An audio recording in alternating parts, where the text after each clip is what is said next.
Bonjour, bonjour mes amis Balance, la guidance, les énergies du 3 au 9 mars. Cette semaine, on vous parle de vous retirer un petit peu seul avec vous-même. Alors, pas que, c'est-à-dire que là, vous avez besoin, avec la carte du puits, cette jolie carte du puits, d'être un peu seul pour y voir clair. Et surtout, avec cette carte du puits, dans celle-là, être un petit peu en solitude va vous permettre d'aller voir vos ressources. Va vous permettre d'aller voir plus clair. Et c'est important. Mais ça ne veut pas dire que vous êtes isolé de personne. Hein, mais vous avez besoin de moments de solitude pour y voir clair. Parce que là, vous avez un égarement, des disputes. Cette semaine, c'est une semaine chaotique. Mais dans ce chaos, il y a du super positif. C'est-à-dire que dans ce chaos, vous n'allez pas être seul. Parce que en jonglant avec les situations cette semaine, parce que ça va être ça, hein, vous allez jongler avec les situations, mais de chez jonglage. Hein. Vous savez, le gars au feu rouge, là, vous n'allez pas arrêter. En jonglant avec les situations, va se présenter autour de vous des personnes qui vont pouvoir vous aider, vous conseiller, vous tendre une main. Ça va être la vie qui va faire le hasard. C'est pas vous qui allez forcément sortir votre carnet de rendez-vous avec toutes les personnes de connaissance. Pas du tout. Là, c'est vous allez avancer, vous allez continuer d'aller. C'est pas le mot battre, hein, pas du tout. Vous n'allez pas vous battre pour vous en sortir. Vous allez continuer d'avancer, quoi qu'il arrive, quoi qu'il advienne. Il va se présenter à vous des personnes qui vont être là au bon moment, dans la bonne situation, pour appuyer sur le bon bouton ou pour tendre la bonne main. Comme ça. Continuez votre voyage. Continuez de garder espoir. Surtout, c'est pas abandonner, pas du tout. Gardez cet espoir que ce que vous avez en tête, ce que vous avez dans le cœur, votre idée, que vous allez vous en sortir est vraie. Elle est vraiment vraie. Gardez cette foi, cette endurance, d'accord ? Continuez votre voyage, en fait, en quelque sorte. Là, on vous dit vraiment, la tempête fait rage dans ton cœur, dans ta tête et dans ta vie. Laisse les pensées s'envoler. Donc, vous voyez bien que, quoi qu'il se passe, continuez votre chemin, votre voyage cette semaine. Les belles opportunités, les bonnes personnes vont se trouver sur votre route. Par contre, mettez des mots sur vos émotions. On vous le conseille parce que en mettant des mots sur vos émotions, sur ce que vous vivez, sur ce que vous êtes en train de traverser, c'est peut-être comme ça que vous allez rencontrer des personnes, mais en mettant des mots dessus, surtout, ça va vous permettre de ne pas sombrer, de ne pas abandonner. Si on ne met pas de mots, ce qu'on ne dit pas s'imprime, vous risquez de perdre votre force plus rapidement. Quand on est en mer, même si on n'est pas loin au bord, quand vous avez les vagues, vous savez, avec le retour en bas, qui vous amène vers le large, ou une vague vous prend dans le rouleau en dessous, on dit bien, laissez-vous porter. Elle va vous emmener, vous sortir en bas, elle va vous sortir en bas, et vous ressortirez plus loin là-bas. Si vous luttez, vous vous fatiguez. Si vous fatiguez, vous souffrez, vous pouvez abandonner, vous noyer. Si vous vous laissez porter, ça va vous emmener au fond, plus loin. Et vous allez pouvoir vous reposer pour revenir ou attendre du secours. Quand on essaye de se battre contre les éléments, on s'épuise. Là, mettez des mots dessus pour garder la tête dehors de l'eau. C'est peut-être comme ça que des personnes vont venir vous aider. Ça ne veut pas dire pleurer sur soi, j'ai pas dit ça. J'ai dit mettre des mots dessus. Et on voit que votre spontanéité va vous permettre de lâcher prise et de trouver des solutions. Parce qu'on voit bien que là, vous êtes perdu. Quand vous êtes perdu dans ce labyrinthe, il est possible que cette semaine, vous décidiez de couper dans des situations. En mettant des mots dessus, il est possible que ça vienne à l'esprit ou des personnes autour de vous vont dire « mais tu viens de dire la solution ». Vous êtes en train de boire un café avec vos collègues de travail. Vous avez une problématique. En buvant le café pendant la pause de 10 minutes, Vous dites, ouais, mais il y a ça, pas. En parlant, vous allez vous apercevoir que la solution, c'est de vous sortir de là. Il y a un collègue de travail, un ami, une amie, quelqu'un de la famille proche qui va être à côté de vous quand vous allez peut-être dire ces mots, qui vont dire, mais la solution, tu viens de la dire. Et du coup, vous allez pouvoir en sortir. En vous mettant en solitude, en vous isolant un petit peu, même si vous y a du monde autour, en vous isolant un petit peu et en regardant la situation, vous allez avoir la projection de dire est-ce que je veux rester là ou est-ce que je ne veux pas rester là? Cette projection va vous permettre de trouver la solution.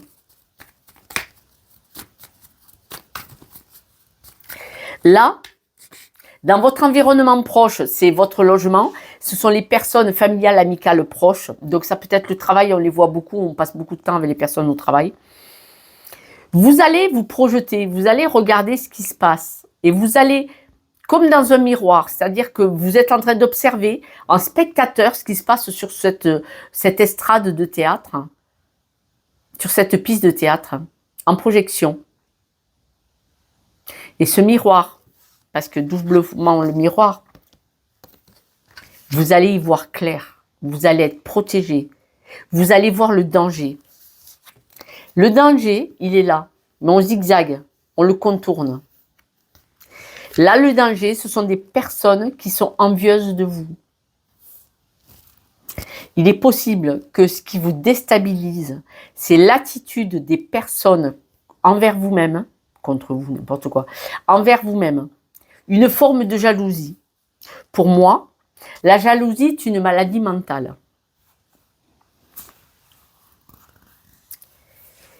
C'est une maladie mentale parce que, qu'on soit de la famille, qu'on soit des amis, qu'on soit partenaire de vie, qu'on soit collègue de travail, mais des vrais collègues où on s'entraide, il ne doit pas y avoir de jalousie. Quand on a son ou sa meilleure amie qui achète enfin une belle maison, ou achète en fait sa voiture de rêve, ou fait ce voyage qu'elle a toujours espéré, on doit être content pour cette personne comme si c'était nous. Est-ce qu'on est jaloux de nos enfants qui réussissent, ceux qui ont mon âge, quoi? Sérieux, de quoi on parle? Voilà. Et donc, c'est pour ça que je trouve que la jalousie est une maladie mentale. La jalousie reflète le mal-être et le non-aboutissement de ces personnes. Voilà. Et là, manifestement, vous avez autour de vous des personnes qui peut-être vous envient. Même si vous gagnez moins. Même si vous êtes à un appartement, eux, ils ont une superbe villa avec piscine. Vous avez personne, elles sont jalouses, vous savez de quoi? De votre bonheur, de votre joie de vivre, de votre rayonnement. Les personnes peuvent être jalouses que vous avez le verre à moitié plein, eux l'ont toujours à moitié vide. On ne peut rien faire pour eux, personne ne peut les sauver. Elles sont jalouses parce que vous regardez le verre à moitié plein. Voilà. Bon, écoutez, on va pas s'étaler, on va pas pleurer, hein, on boit un café et on fait ça. Vous allez couper avec ces personnes-là. Même si c'est des amis que vous êtes comme ça avec eux, là, comme les deux doigts de la main, vous allez couper avec eux. Cette semaine, on voit qu'il y a une rupture par rapport à l'attitude de certaines personnes avec vous et votre environnement proche. Vous allez voir clair. Parce que la projection, regardez, il y a ça dessus. C'est vous qui avez la solution. Vous allez y voir clair. Vous allez accepter de regarder. Alors, monsieur, madame, on est en général. Vous allez cette semaine être aligné avec vous-même. Et ça va être une superbe... Wow. Incroyable. La maison sur la maison. Là, vous allez protéger votre environnement. Il va y avoir un changement dans votre environnement. Mais un changement radical. Alors, pour certains, vous allez carrément déménager pour changer le voisinage. Mais autrement, tout ce qui a trait à votre vie privée, votre famille, vos amis proches, vous allez évoluer, vous allez changer les choses. C'est-à-dire que je pense que vous allez faire du nettoyage par le vide. C'est plus du nettoyage de printemps, c'est au Karcher. Pour partir sur un mode de fonctionnement différent, avec des relations et des besoins différents, beaucoup plus alignés avec vous-même. Là, on voit qu'il y a des discussions qui étaient dans votre environnement proche, amical, familial, travail, des discussions qui étaient tendues, stressantes, angoissantes, tranchantes.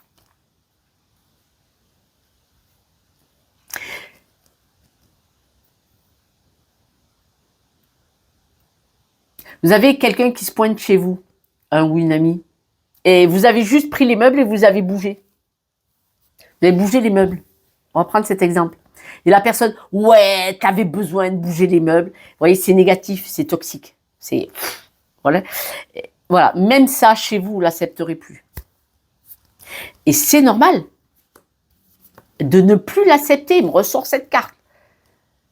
Ah non, franchement, ça me ressort cette carte. De ne plus accepter qu'il y ait des mots qui vous éteignent, négatifs, toxiques, qui éteignent ce que vous avez fait, vous avez dit ou ce que vous représentez, c'est fini. Cette semaine, c'est fini. Vous sortez de ce marasme-là. Vous savez, je tourne en rond. J'avance pas, j'évolue pas. En restant en contact avec ces personnes, vous n'évoluez pas. Pour pouvoir évoluer, il faut changer les personnes qu'on a autour de nous. C'est comme ça. Alors, si vous n'avez pas de pelle, il y a les vieilles raquettes de tennis à 1 €, hein, même s'il manque des fils, on s'en fout. Et puis, de toute façon, on a toujours un balai ou une serpillère. Hein. Préviens le manche, ils ne sont pas solides. Vous êtes protégé cette semaine de tout ça. Je ne sais pas ce que vous allez faire. Ah ouais. Des belles choses. L'éloignement, la paix et le miroir magique qui vous protège de tout ce qu'il y a de négatif. Je ne sais pas ce que vous faites cette semaine. Ah ouais, bah si, vous coupez. Vous coupez avec tout ce qui vous empêche d'être en paix. Wow. Tout ce qui vous déstabilise, vous savez, cette mer agitée, là, il faut contourner pour pas se prendre des rochers, pour pas se faire mal, pour pas aller au fond. Vous coupez avec. La jalousie, les qui raclent le fond, là. Punaise, c'est incroyable. Moi, je déteste ça.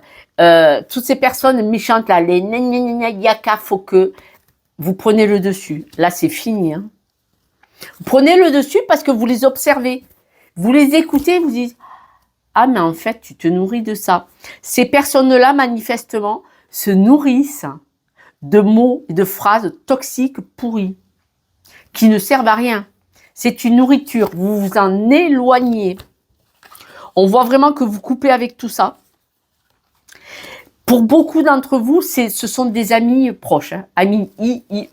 Ce sont des amis autour de vous proches. Hein. Vous allez avoir des nouvelles, ils vont encore vous donner. Moi, je dirais, ils vont encore vous donner, je vous montre. C'est le bazar. De toute façon, ces gens-là, si vous les fréquentez, vous êtes là-dedans. Si vous coupez avec ces amis, ils vont vous donner des nouvelles, encore une fois, et vous allez dire « dégage ». Ça va être la foi de trop. Parce que en donnant des nouvelles, ça va vous stresser, ça va vous angoisser. Hein? Vous allez donner des nouvelles en disant « je suis en paix », carrément. Ce qu'on me dit, c'est que vous allez répondre « quand tu n'es pas là, quand tu ne parles pas, quand je ne te vois pas, que tu n'es pas dans mon espace, je suis en paix, je suis aligné ». Vous allez leur dire ça. Génial. Mes amis balance, vous allez vous éloigner de personnes et de situations qui vous éteignent, qui vous abîment, vous êtes dans un sac de nœuds et encore, voilà. Et là, vous en sortez. Vous en sortez. Vous allez ouvrir les yeux, vous allez regarder, vous allez vous mettre un petit peu en retrait et vous allez voir qu'autour de vous, il y a des personnes et vous allez dire stop, je veux plus de ça dans ma vie. Manifestement, ça va être assez facile. Hein, parce que là, c'est pas pour la guidance du mois, c'est la guidance de la semaine. Donc cette semaine, boum, vous coupez. Tranchez des têtes. Quelques breloques. Mes amis, si vous avez besoin d'une guidance, avec grand plaisir, pour y voir clair, ne serait-ce que sur ces situations, eh bien, ça n'a pas loupé. Hein. Les discussions, c'est fini, c'est à l'envers, regardez. Les discussions, c'est fini. Vous mettez ça dans le dossier et c'est à l'envers. C'est-à-dire que là, ça vous empêchait d'avancer et la maison sur le dos. Donc, on voit que là, maintenant, vous rangez tout ça. Toutes ces discussions, le passé reste au passé. Le cintre, c'est les nanars, on les met au fond du placard parce qu'on ne s'en sert pas. On le classe, on le met sous vide, on le met, vous savez, dans le placard où on n'a pas accès parce qu'on n'a pas besoin de l'avoir devant le nez quand on ouvre la porte du placard pour le mettre. Et la tortue à l'envers, ça vous empêchait d'avancer. Donc là, maintenant, vous allez pouvoir avancer au niveau de votre maison. Et tout à l'heure, on avait bien vu qu'il y avait 2 fois la maison. Ce sont des personnes qui sont trop proches de vous. Elles sont dans votre environnement extrêmement proche. C'est peut-être des gens qui rentrent dans votre logement. Ça peut être dans votre quartier aussi. Hein. Donc, on voit que là, vous coupez avec toutes ces discussions et vous avez décidé d'avancer, mais vous vous éloignez de ces personnes-là. Voilà, mes amis. Balance, je vous souhaite une bonne semaine. Je vous embrasse. N'hésitez pas à me laisser un petit mot si vous le voulez, avec grand plaisir. Et puis, je vous dis à demain ou à ce soir pour la guidance du jour. Ciao, ciao.